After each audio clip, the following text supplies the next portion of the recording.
historia que quiero vivir. Un viaje al pasado mexicano a la manera de José Manuel Villalpando. Amigas, amigos, muy buenas tardes tengan todos ustedes. Los saluda con el afecto de siempre José Manuel Villalpando aquí en una emisión más de este programa, La historia que quiero vivir, que hoy estamos transmitiendo en vivo a través de los micrófonos y frecuencias de Radio Fórmula en el 103.3 de FM, en el 970 de AM, ya saben, aquí en la capital de la República Mexicana, en alguna que otra ciudad del país, con eso de la feroz competencia que nos hacen los automóviles de lujo, pero también llegamos a los Estados Unidos de América, a Puerto Rico, a Canadá y a todo el territorio nacional e incluso a todo el mundo, aunque se oiga petulante, porque tenemos afortunadamente radioescuchas en varias partes de este planeta Tierra, a través de la página de internet www.radioformula.com.mx. También de una vez quiero reiterarles que están a su disposición nuestras vías electrónicas para comunicarnos a través del Facebook Villalpando y la Historia, o bien de mi correo electrónico villalpandohistoriador@gmail.com. Este es un programa en vivo, ya lo hemos comentado hace un momentito, pero antes de iniciarlo quisiera yo hacer una mención especial. Todo cambia en la vida. Y así como este país cambia, pues también este programa tendrá un cambio importante, no en su formato, no con ustedes amigos, ni conmigo tampoco, pero yo sí quiero darle las gracias profundamente a mi productora, Daniela García Olvera, que después de 5 años, en unas jornadas bárbaras que tuvimos la oportunidad de compartir, ha tenido que emprender nuevos proyectos. Ella es muy joven, la vida le ofrece oportunidades, hay una experiencia profesional que le espera muy importante y ha dejado este programa, por lo cual no quiero dejar pasar ni un momento para decirle gracias, Daniela, por ti este programa se pudo construir, llevamos ya 5 años al aire, vamos por muchos más y tu ayuda fue muy eficiente y por ello pues espero que aquí en Radio Fórmula me concedan el honor de que Guillermo López Negrete, que nos ha ayudado varias veces, se quede con nosotros como productor, así lo espero. Hoy nos está aquí apoyando, cosa que le agradezco, junto con don Raúl Cruz, también mi operador de hace 5 años, un equipo importante que tiene cambios, por supuesto, porque si hay algo importante en la vida es que las personas crezcan, y Daniela García Olvera creo que va a crecer profesionalmente mucho más, después de lo mucho que ha demostrado a su tiernísima edad, porque es bien chiquilla. Nunca le pregunté la edad, pero no creo que pase de 24 o 25 años, y sin embargo pues es toda una profesional. Así que gracias a Daniela García Olvera. Bueno, antes de empezar, de una vez, don Carlos Prado, muchas gracias, que me saluda desde Torreón, Coahuila, se lo agradezco infinitamente, don Carlos, muy amable. Don José Antonio Rojas Moret, que me ha escrito también, que ya vi que tenía un correo anterior de él, pero no lo había yo abierto ni hecho caso, qué barbaridad, que me pide que le recomiende algo de bibliografía sobre Fernando de Magallanes. Mire, don José Antonio, hay dos libros que yo creo que puede usted empezar por ahí. Uno sencillito, que además le va a gustar mucho, estoy seguro, de muy bajo precio, se encuentra hasta, creo que electrónico, y si no en porrúa, en la colección sepan cuántos, en esa edición tan barata y tan bonita, ahí lo va a encontrar, de Stefan Zweig, que se llama Momentos Estelares de la Humanidad, de Stefan Zweig, con Z, W-E-I-G, y uno de los momentos estelares de la humanidad es precisamente Fernando Magallanes y la circunnavegación alrededor del mundo. Pero si quiere entrarle ya a algo mucho más profundo y completo, yo le recomiendo que busque el libro de Hugh Thomas, también hay de edición digital, de Hugh Thomas, El Imperio Español de Colón a Magallanes. Este es un libro francamente insuperable, se lo recomiendo profundamente. También le quiero agradecer muchísimo que me ha escrito don Rolando Orozco desde Puebla, muchas gracias, que si estoy dispuesto que estaría yo de acuerdo en volver a regresar al sistema de voto indirecto del siglo XIX mexicano. Claro que no, el voto indirecto solamente lo conservan países como Estados Unidos, con los resultados que tienen allá, y en cambio en México esta vez probamos que la democracia con el voto directo de todos tiene un resultado muy claro cuando la mayoría del pueblo elige gobernante. También a los Araceli Rotaeche le agradezco el saludo, a don Arturo Alejandro Pérez también desde Tampico, que me está escuchando ahí junto con su hijo Máximo. Así que a Máximo Pérez y a don Arturo Pérez, muchísimas gracias. Y a don Raúl Tamayo, naturalmente, que me escucha desde Indianápolis, allá en Illinois. Sí, es Illinois, pero no me estaré equivocando. Y con una fotografía que me manda muy bonita también de esta ciudad de Indianápolis. Muchas gracias, se los aprecio enormemente. Y el día de hoy vamos a entrar a un tema también de alguna manera ligero, porque la semana que entra ya volveremos a temas bien importantes. Les tengo una sorpresa que les va a agradar, es algo que nunca se ha tratado en el radio y nos va a meter ya a cuestiones de fondo nuevamente, que ya se las anunciaré. Pero hoy vamos a hablar acerca de la historia de las residencias, de las casas, castillos y palacios en donde reside o ha residido el poder en México a lo largo de nuestra historia. Claro, en un resumen brevísimo, ¿no? Miren, primero hay que señalar que, como todos sabemos, porque esto no es ninguna novedad, nada más quiero refrescar la idea para llegar al corolario anticipado que voy a comentar, que en Inglaterra la reina Isabel vive y trabaja, fíjense bien, vive y trabaja en el Palacio de Buckingham, que la primer ministro vive y trabaja en el número 10 de la calle Downing Street, que en Francia el presidente Macron vive y trabaja, ambas cosas, en el Palacio del Elíseo, o Eliseo, como quieran ya decirle, que en España el rey vive y trabaja en el Palacio de la Zarzuela, que el presidente del gobierno vive y trabaja, ambas cosas, en el Palacio de la Moncloa, que en Rusia, en Moscú, en el Kremlin, vive y trabaja el presidente Vladimir Putin, que en Italia el presidente de la República Italiana vive y trabaja en el Palacio del Quirinal, que en los Estados Unidos de América el presidente de la República vive y trabaja en la Casa Blanca, y que sin embargo solamente es en algunos países iberoamericanos en donde se da esta circunstancia muy peculiar que caracteriza, por ejemplo, a nuestro México, de que el presidente formalmente trabaje en un lugar y viva en otro. Por ejemplo, en Argentina, el presidente vive en la Casa Rosada, ahí en el centro de Buenos Aires, y vive en cambio en la Quinta Los Olivos, en las afueras de Buenos Aires. En Chile, el presidente despacha en el Palacio de la Moneda, vive en su casa particular. Aquí cada presidente vive en su casa particular. Se acordarán ustedes aquella famosa época del presidente Salvador Allende, que vivía en la casa de la calle Tomás Moro. Bueno, cada presidente vive en su casa particular y va al Palacio de la Moneda a trabajar. Y en México, formalmente hablando, el presidente vive en la residencia oficial de Los Pinos y trabaja formalmente hablando en Palacio, pero la verdad es que no. La verdad es que hace mucho tiempo que lo tienen formalmente abandonado, únicamente relegado para ceremonias solemnes. Un poco se ha usado en los últimos 10 años para el despacho cotidiano, pero la verdad es que desde hace mucho tiempo, y ahí llegaré, lo hemos abandonado el Palacio Nacional. Claro, para deleite a los mexicanos que a veces podemos entrar a visitarlo.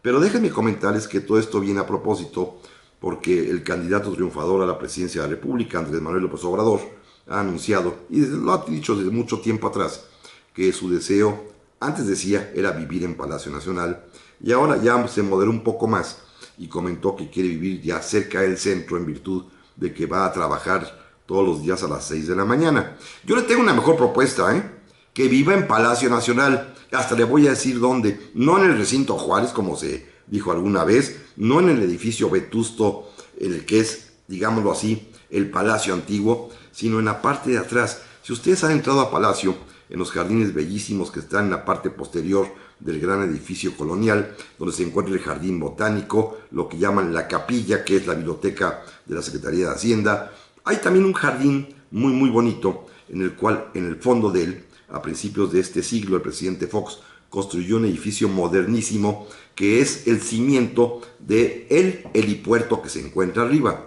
Pero es un edificio muy moderno que iba a ser destinado a un museo que nunca se hizo. Hoy creo que tiene alguna dependencia de servicios educativos, hay alguna cocina, pero es un edificio donde perfectamente bien se puede adaptar con todas las condiciones de higiene, seguridad, servicios sanitarios, eléctricos, para que viva allí el presidente de la República, y por lo cual pues le quedaría a unos cuantos pasos, literalmente a unos pasos, su despacho presidencial, porque él ha insistido, y lo cual me parece a mí muy correcto, que va a trabajar directamente en un despacho que tiene verdaderamente historia, como ahorita vamos a comentar con toda rapidez. Se trata, pues, creo yo, de una decisión interesante. El problema no es eso, el problema es qué va a hacer con toda la burocracia que actualmente ocupa Los Pinos.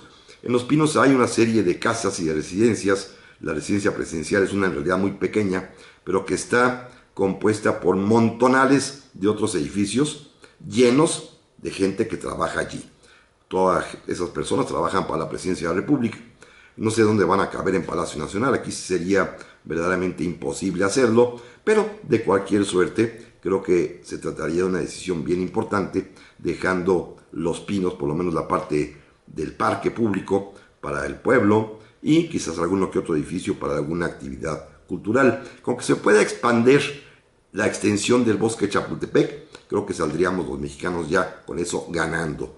Así que yo creo que es una buena idea. Si todos los presidentes y gobernantes lo hacen, volvemos enseguida. Y estamos aquí de vuelta, amigas, amigos, para este segundo bloque de la historia que quiero vivir de este sábado, aquí en un programa en vivo. Gracias a don Raúl Tamayo, que ya me corrigió. Es que esto demuestra mi ignorancia de la geografía de los Estados Unidos de América, que Indianápolis es en Indiana, no en Illinois, que es su estado vecino. Gracias, don Raúl, algo aprendí hoy. También le aprecio muchísimo, me saluda don Fernando Montemayor, desde la carretera va manejando de Alabama, está manejando hacia McAllen, Texas, que si le puedo recomendar algún libro sobre Miguel Miramón. Mire, yo creo que hay dos, uno muy bueno y el otro usted opinará. El muy bueno es Miramón, el hombre de José Fuentes Mares, y el otro se llama Miguel Miramón, que es una biografía escrita por José Manuel Villalpando, servidor de usted. Creo que ambos le van a convenir. También don Iván García, muchas gracias, que ya está puntual a la clase. Dice que puedo recomendar escuchar el programa a través de iVoox y felicitar a quien sube el podcast de su programa. Pues lo felicito, aunque no sé quién es, no conozco ni cómo funciona eso de iVoox, pero sé que existe, aunque no lo veo, como diría algún poeta por allí. También le aprecio muchísimo. Me ha escrito don Santiago Rosas Pérez desde Puebla, se lo agradezco infinitamente bien. Don Leopoldo Espinosa, también desde Ensenada, se lo agradezco infinitamente. Don Aarón Martínez, también muchísimas gracias desde Teotihuacán, aquí en el Estado de México. Muchas gracias. Doña María Georgina, desde San Miguel el Alto, allá en Jalisco. Muchas gracias. Se los agradezco de veras enormemente. También don Santiago Rosas felicita y agradece a Daniela, nuestra productora, que ya a partir del día de hoy emprendió otros vuelos de su vida profesional. Bueno, miren, simplemente déjenme comentarles algo importante. La decisión del que esté el Palacio Nacional donde se encuentra, donde ha permanecido por tanto tiempo como residencia del poder en México y donde seguramente por eso quiere regresar Andrés Manuel López Obrador a residir allí y a despachar allí, es que ese predio, ese terreno, es desde hace 500 años por lo menos, justamente la sede del lugar, del que manda. Así lo entendían los aztecas, Ahí vive el que manda, allí, en ese lugar. Yo les ruego, amigos y amigas, que me acompañen en un ejercicio de imaginación y que estemos de pie en el astabandera del Zócalo mirando al Palacio Nacional de frente y que veamos la dimensión que tiene la fachada de ese enorme edificio. Bueno, es un predio, es un terreno enorme, gigantesco. Allí mismo ya construyó Moctezuma Xocoyotzin lo que se llamó las nuevas casas de Moctezuma, es decir, su palacio, la sede de su gobierno. Y fíjense, era tan grande que ahí estaban, por supuesto, sus habitaciones, las habitaciones o dependencias donde despachaba y recibía gente, los salones. Ahí vivían también todos sus sirvientes, vivían también ahí sus allegados, su corte. Vivían sus 400 esposas que tenían, ahí las tenía todas, imagínense que habían todas ahí. Tenía un jardín botánico, tenía lo que llamaban los aztecas una casa de fieras, es decir, un zoológico tenía allá adentro Moctezuma, así que el lugar pues era bastante grande y tenía además una connotación cuasi sagrada para los aztecas, porque pues no solamente vivía ahí el que manda, sino los que entraban ahí tenían la característica de ser hombres libres y dignos, y por lo tanto había entre ellos una máxima de que estaba prohibido el ingreso a palacio, a la casa de Moctezuma, a los esclavos, y si alguno lograba entrar, por el hecho mismo de pisar el palacio, quedaba libre. Ese era el efecto mágico que daba libertad a quienes pisaban el palacio, que repito, es exactamente el mismo predio que ocupa hoy en día. Por eso, cuando cae Tenochtitlan y cuando Cortés destruye la ciudad y establece primero el gobierno en Coyoacán, pero luego regresa, lo primero que adquiere y se adjudica por su carácter de conquistador es justamente el terrenote de donde estaban las casas de Moctezuma. Allí va a edificar su casa propia Hernán Cortés, en ese sitio que tenía esa, repito, connotación mágico-política de ser allí el sitio desde donde se manda.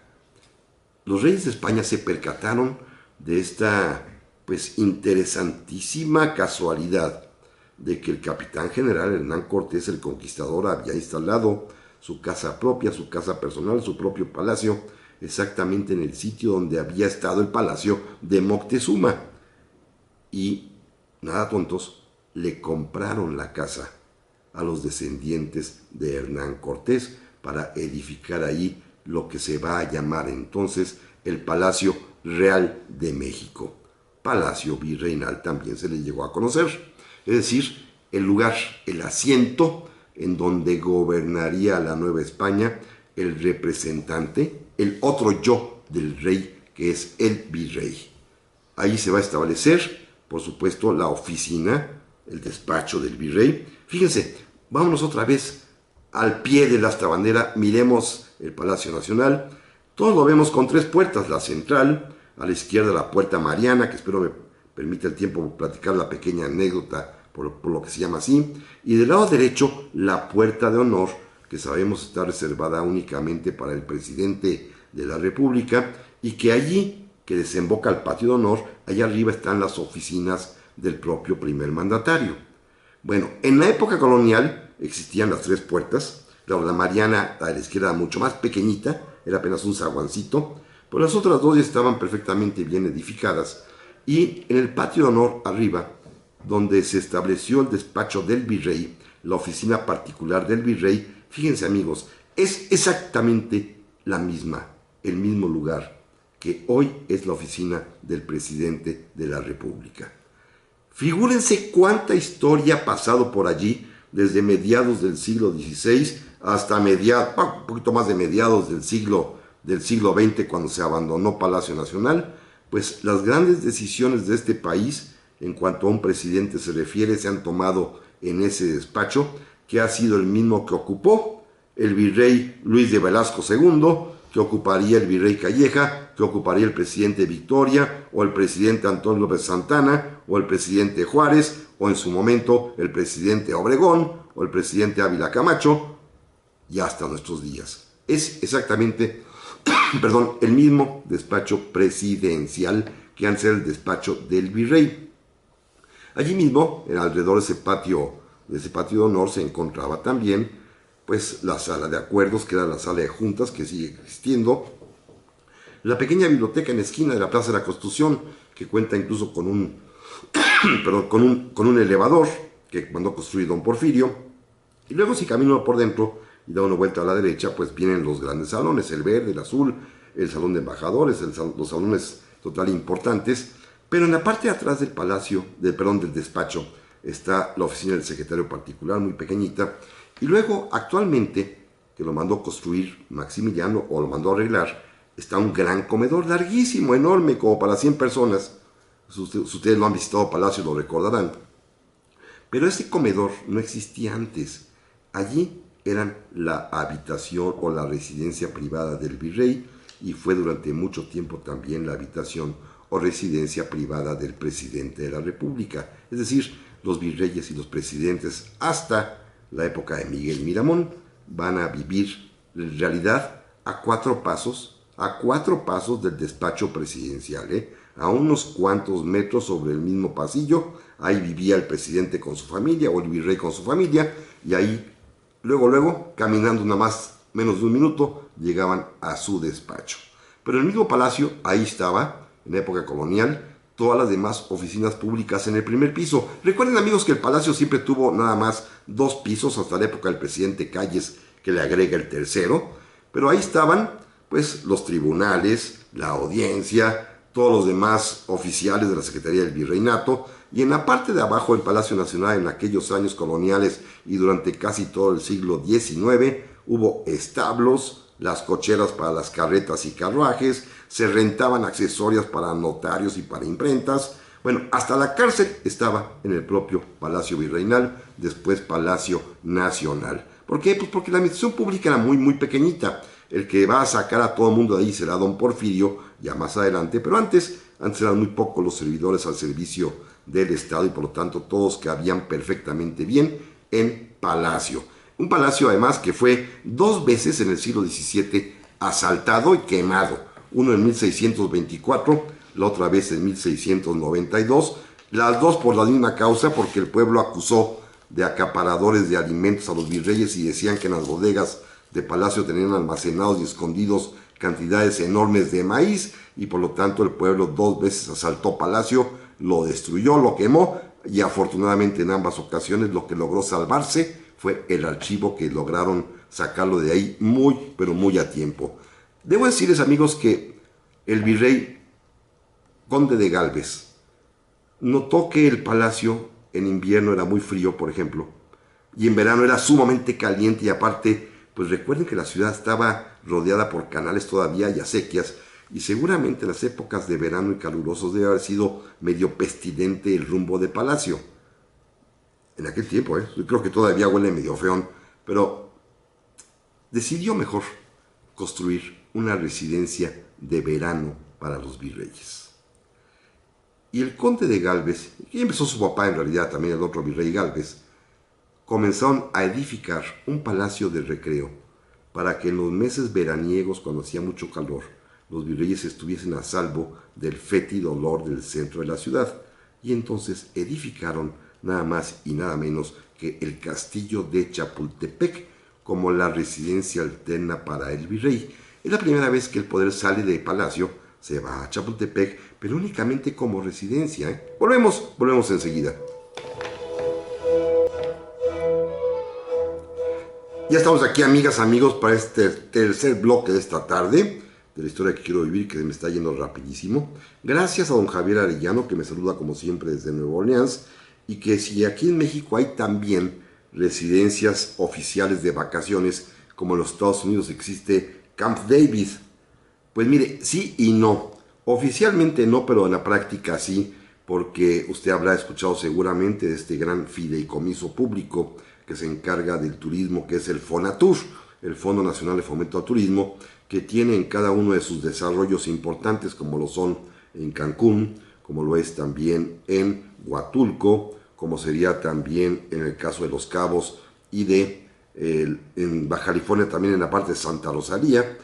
Pues ahí hay casas especiales construidas al efecto dentro del, digámoslo así, el desarrollo turístico, que son para uso de invitados especiales, como por ejemplo cuando vienen algún jefe de Estado que el Estado mexicano invita y atiende, o para el mismo presidente de la República cuando va a vacacionar. Sí hay estas casas, aunque no son oficialmente la presidencia. La presidencia de la República aquí en México tiene tres edificios. Miren, Palacio Nacional, que es una gran dependencia. Existe también la residencia oficial de Los Pinos, que ahorita platicaré algo de ella. Pero tiene una tercera, que es donde se alojan normalmente los jefes de Estado que visitan México, que es la antigua Casa Mayor del fraccionamiento La Herradura, la que perteneció esta casa al presidente Manuel Ávila Camacho, que fue donada por la familia al gobierno de México, y el gobierno mexicano la utiliza como una especie de residencia para hospedar allí a invitados especiales. Pero no hay una residencia oficialmente hablando de vacaciones, como se diría en ese sentido. Bueno, ahorita tengo otros mensajes, pero los comentaré seguramente más adelante para no detenerme ya, como doña Laura Gina Huerta, que que le pareció muy interesante que hagamos esta visita guiada al Palacio Nacional, guiada histórica. Don Fernando Paulina Bedillo, también le agradezco infinitamente, y él me saluda desde Morelia, como siempre, se lo aprecio enormemente. Y don Ernesto Romo Pérez, que me dice que el único pero es el asunto de la seguridad. Bueno, yo no lo vería tan complicado, don Ernesto. Él me dice que también hubo un tercer suceso, sí, cuando llegó ahí, en el Palacio Virreinal, cuando la turba asaltó la noche del 15 de septiembre de 1808 este palacio y sacó literalmente en pijama al virrey Iturrigaray. Efectivamente, con eso terminaría en realidad el periodo colonial. Y déjenme decirles, amigos, que bueno, los Gálvez lograron establecer y construir Chapultepec en su parte antigua, Recuerden que Chapultepec son dos cuerpos de edificio, el digamos así, el que está más hacia el poniente, el antiguo, donde está el Museo Nacional de Historia actualmente y que fue el colegio militar donde se realizó la gesta de los niños héroes, y la parte del Alcázar, que la va a construir Maximiliano, tiempo después. Pero miren, en el momento de la independencia, el libertador Agustín de Iturbide inmediatamente ocupó el Palacio Real de México, o sea, nuestro Palacio Nacional, y el mismo día de la consumación, el 27 de septiembre, desde su balcón central, desde donde antes se asomaban los virreyes cuando eran recibidos, también Iturbide se asomó desde ahí para ver pasar el desfile del ejército trigarante y le cambió el nombrecito al edificio y lo bautizó ahora como Palacio Imperial de México. Y ahí fue el asiento del gobierno de este emperador de tan solo 11 meses. En cuanto salió de allí y en cuanto tomó posesión de la presidencia de la República, don Guadalupe Victoria como primer mandatario de este país republicano ya, le cambiaron otra vez el nombre y a partir de entonces, salvo un pequeño intermedio en época de Maximiliano, se llama desde siempre Palacio Nacional. Y funcionaba exactamente igual que en la época colonial. Volvamos a nuestra visita guiada imaginaria. Si estamos en el patio de honor, que es el reservado al presidente de la República, en la parte de abajo está la guardia, ahí hay un pequeño cuartel para que duerman la compañía de soldados que cuida al presidente, está la cochera del coche del presidente, está el establo para los caballos del presidente, y en la parte de arriba se encuentran los salones, en aquel tiempo bastante feitos según contaban. También está la bibliotequita pequeña del presidente, que es la mezquina, la sala de juntas o salón de acuerdos, el despacho del presidente, que miren, si ustedes caminan por la calle de Corregidor, exactamente entre Palacio Nacional y la Suprema Corte de Justicia de la Nación, y voltean a Palacio, y fijan la vista en el primer piso de Palacio, si cuentan más o menos 5 o 6 ventanas, las ventanas 6 y 7 son las ventanas del despacho presidencial, más o menos. Las primeras 2 corresponden de alguna manera a la biblioteca, las 2 siguientes o 3 siguientes al salón de acuerdos, así que a partir de la quinta, sexta, séptima ventana son las ventanas del presidente de la República, que antes son las ventanas también del despacho del virrey. Repito, el presidente Victoria va a llegar a vivir allí mismo, en la parte de la residencia que era donde se encontraba hoy el gran comedor, que ahí está todavía. Victoria no tenía familia, como ya lo platicamos hace algunos programas, pero todos los demás presidentes van a llegar ahí a vivir con su señora, con sus hijos, grandes o chicos. En alguna ocasión pasarán cosas terribles, como por ejemplo cuando el presidente Valentín Gómez Farías, que estaba en su despacho trabajando, su hijo pequeñito subió a la azotea de Palacio, tomó un papalote, comenzó a correr para volarlo, y el niño, sin fijarse, tropezó en un pretil y vino a dar al suelo en el patio de honor, matándose el pobre trancazo, el pobre niño del fuerte trancazo que se acomodó justamente en el patio de honor. O sea, pasaban cosas porque era la vida cotidiana de Palacio Nacional. Un palacio, repito, que en el primer piso estaba en el patio de honor toda el área de la presidencia. En el siguiente patio, en el patio central, había varias dependencias. En el, digámoslo así, corredor que comunica el patio central con el patio de honor, ahí se instaló el Senado de la República.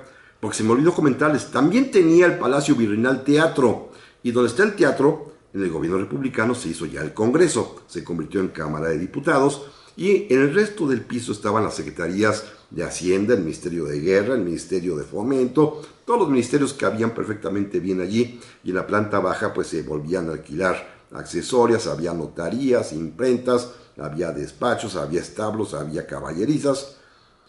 Y por eso, cuando pasaba por allí la mujer del presidente Mariano Arista, y digo la mujer porque no era su esposa, y pues ellos prefirieron vivir del otro lado, la tenía más bien del otro lado a esta mujer. El presidente vivía en el patio de honor, y en el entrepiso del patio Mariano, ahí tenía viviendo al amante, y la amante pues tenía que cruzar o salir a la calle o algo, y como Palacio Nacional siempre estuvo lleno de gente en la planta baja, por eso abrió la puerta, que le llaman Puerta Mariana, para que ahí con suma discreción pudiese salir de la covachita donde la tenía escondida esta mujer, que era la amante del presidente, y por ello la puerta se ganó el nombre de Puerta Mariana en honor a Mariano Arista. No es a ninguna Marianita, es a Marianito Arista, que la mandó a edificar para que por ahí pudiera salir su querida mujer que tenía escondida en alguna covacha del palacio. Pero bueno, eso es ya puro chisme. El palacio va a tener esta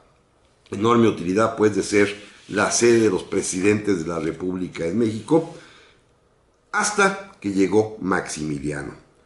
Fíjense, Juárez sale huyendo de ahí, se retira hacia el norte, llega Maximiliano, cambia el nombre por supuesto, le llama Palacio Imperial de México, pasa con Carlota a conocerlo, les gusta mucho, se da Maximiliano cuenta que está medio feito y él tiene ideas para arreglar lo que por dentro está como lo diseñó Maximiliano hoy en día. Llega a la residencia presidencial donde vivieron todos los presidentes de la República.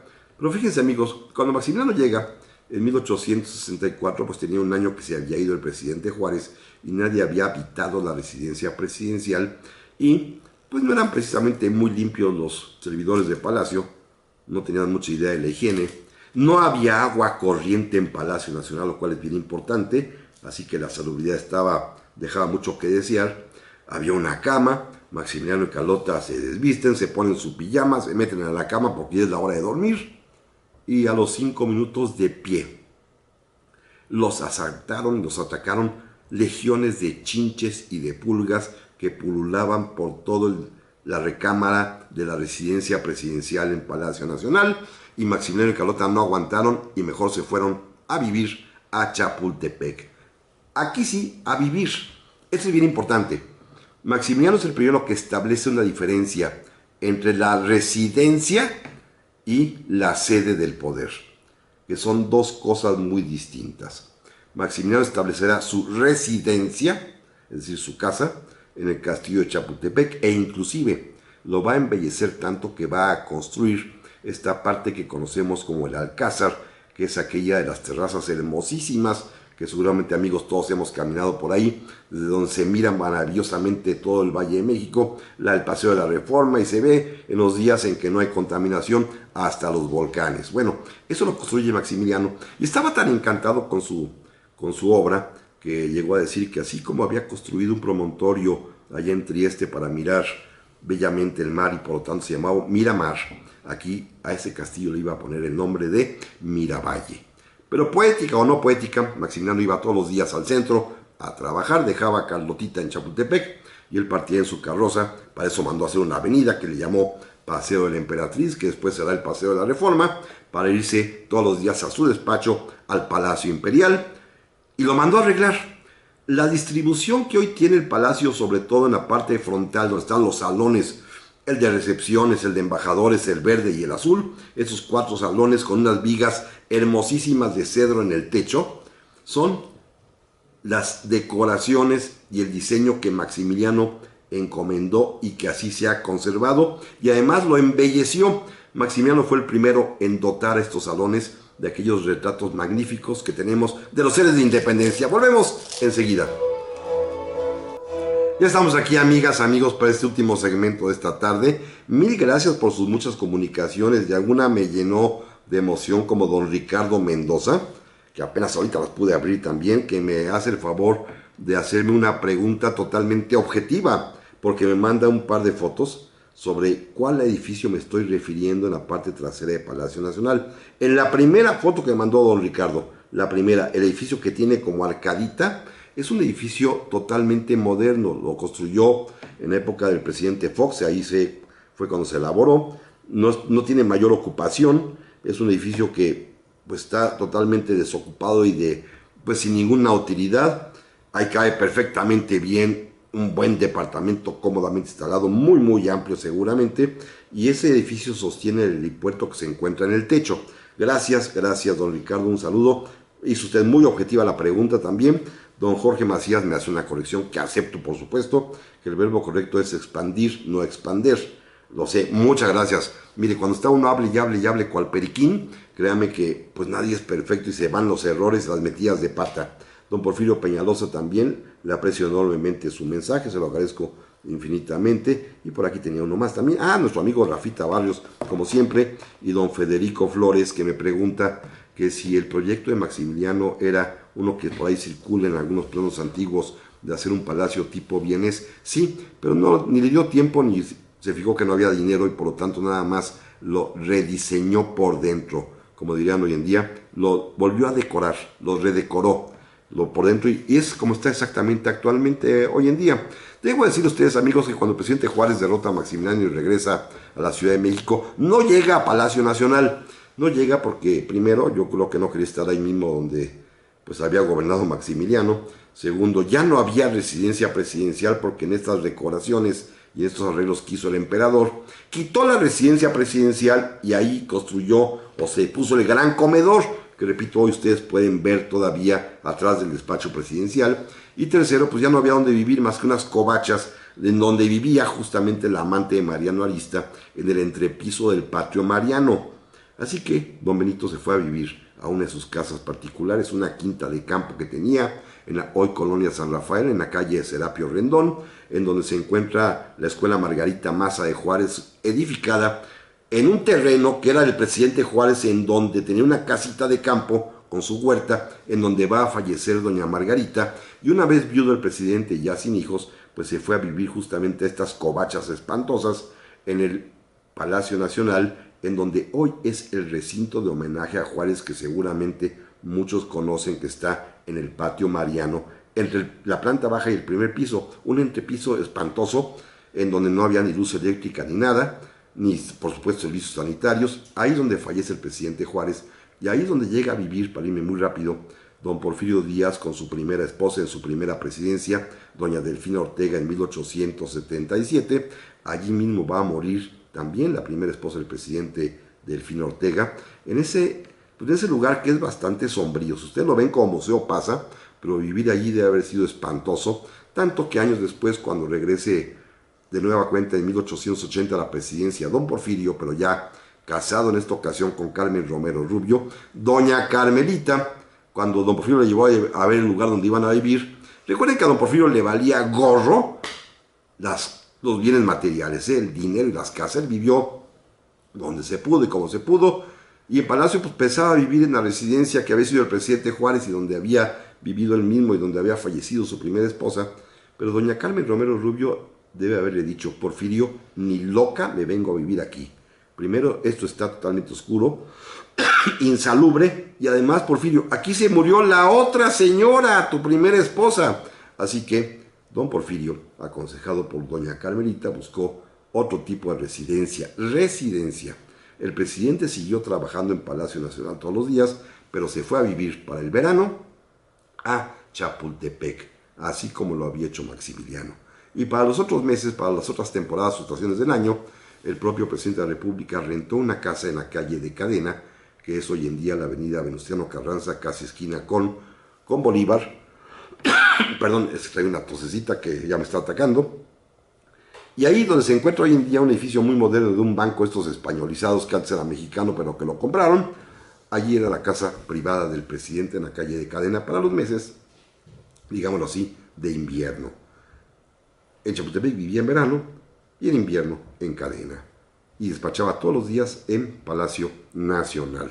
También hay que decir, y esto es sumamente importante, que a partir de ahí, de ese tiempo de don Porfirio, todos los demás presidentes de la República, todos, absolutamente todos, Madero, Victoriano Huerta, Venustiano Carranza, Álvaro Obregón, y hasta Plutarco Elías Calles, Pascual Ortiz Rubio y también Abelardo Rodríguez, todos ellos van a vivir en el castillo de Chapultepec y van a despachar, a trabajar a Palacio Nacional. Algunos de ellos, como Obregón y Calles, de todas maneras realizaban algunas juntas en su casa, en Chapultepec. Si ustedes visitan el castillo, el museo en el Alcázar, hay ahí una sala de juntas presidencial también, que los presidentes utilizaban cuando les daba flojerita irse a Palacio Nacional. Pero esta circunstancia no le gustó nadita al presidente Lázaro Cárdenas, que sintió, y con mucha razón creo yo, de que era demasiada ostentación y lujo vivir en Castillo de Chapultepec, había que trabajar en Palacio, y sin embargo, consciente de que había que tener una residencia para el presidente de la República, decidió adquirir ahí cerquita el Rancho de la Hormiga, cuya casa principal, la llamada Residencia de los Pinos, estaba en venta, y estaba además junto, colindante con otro edificio, un antiguo molino, el Molino del Rey, que también estaba a la venta, que también fue comprado por el gobierno, así que pudo establecerse la casa del presidente, la casa para vivir, para residir, en Los Pinos, y en el Molino del Rey, el cuartel del Cuerpo de Guardias Presidenciales en su origen. Así fue, a partir del presidente Cárdenas, todos los días iba a Palacio Nacional, lo mismo va a hacer cotidianamente los demás presidentes, lo mismo hizo Manuel Ávila Camacho, lo mismo haría Miguel Alemán, lo mismo haría Adolfo Ruiz Cortines, exactamente lo mismo Adolfo López Mateos, aunque él de vez en cuando prefería mejor irse a vivir a su casa en Avenida San Jerónimo. No sé si era cuando se sentía mal, mejor prefería irse a su casa propia, a su casa privada, y no dormir en Los Pinos, seguramente por los dolores terribles de cabeza que ya hemos comentado que padecía. También hacía lo mismo don Gustavo Díaz Ordaz, quien vivía en Los Pinos, pero despachaba en Palacio donde toma las decisiones tremendas de aquel año, por ejemplo el 68, del cual dentro de poco tenemos que dedicarle varios programas, pero es el lugar de trabajo del presidente. En Los Pinos, repito, no hay nadie. Es solamente una casa, la original, la que hoy se llama residencia, me parece que Ruiz Cortines, la casa original. Lo demás se fueron construyendo poco a poco con el tiempo, porque el presidente, a partir de Luis Echeverría, decidió convertir a Los Pinos en la oficina presidencial, con todo lo que eso implica, quizá porque había más facilidad, quizá porque había más espacio. El caso está en que Los Pinos se va llenando poco a poco de edificios, se va llenando también de dependencias, se va llenando de gente y de empleados de la presidencia, que poco a poco todos están allí. En Palacio casi no hay nadie. Si ustedes van a Palacio, está aquello desolado por completo, salvo el área que corresponde a la Secretaría de Hacienda. Por eso se ha podido dedicar a museos. Y sin embargo, el presidente Echeverría pues decidió darle vida a Los Pinos y ahí estableció su despacho personal. Ahí eran las juntas con los secretarios de Estado, ahí recibía a las delegaciones y relegó más bien a Palacio Nacional solamente para actos protocolarios y solemnes, los clásicos, cuando tiene que portar la banda, por ejemplo, el Día de la Independencia, el grito, por supuesto en Palacio, o una ceremonia que especifica la ley que tiene que realizarse en Palacio, que es la carta de recibir las cartas de presentación de los embajadores de los países amigos de México. Esto lo seguían haciendo en Palacio Nacional, pero ya no gobernaban ahí. El despacho presidencial quedó únicamente como protocolo para que el presidente en turno pasara, se sentara un rato, viera seguramente, contemplara el cuadro de Guadalupe Victoria que está a un lado, pues sintiera el peso de la historia si es que lo sentía, y después se iba mejor a Los Pinos. Así hizo Luis Echeverría a partir de ese momento. También López Portillo mantuvo Los Pinos como centro neurálgico del poder, relegando a Palacio Nacional a la función protocolaria. Lo mismo hizo Miguel de la Madrid, lo mismo hizo Carlos Salinas, también el presidente Zedillo, también el presidente Fox, tal cual, Es más, creo que a él no le gustaba ni ir a Palacio, salvo en las ocasiones excepcionales, aunque el presidente Calderón, ya volvió un poco más, empezó a utilizarlo más frecuentemente, igual que el presidente Peña. Por ello, yo sí aplaudo la idea de regresar a Palacio. Repito, creo que hay un espacio adecuado atrás de los jardines, es cosa que los expertos, por supuesto, en estas cuestiones lo vean. No tiene que vivir el presidente en el en el cascarón antiguo de Palacio, que es un edificio bellísimo, pero creo yo que no tiene las características para ser habitable para una familia normal de señor, señora y 2 hijos, creo que no sería muy viable, pero que sin embargo, en la parte de atrás puede haber una muy buena oportunidad para establecer allí una residencia, repito, con todos los procedimientos de seguridad, con el helipuerto y con todo lo necesario, salvo que pues van a estar solos, eso sí, malas guardias.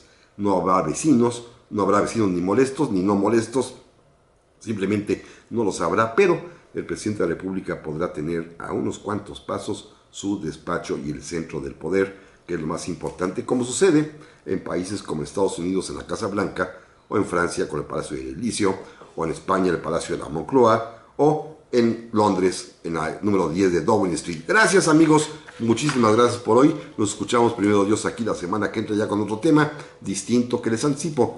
Tiene que ver con las ideas políticas mexicanas, pero que nunca se han tratado en el radio. Por hoy gracias, le aprecio mucho a Guillermo en los controles y a don Raúl también en la producción. Muy, muy amable. Hasta pronto.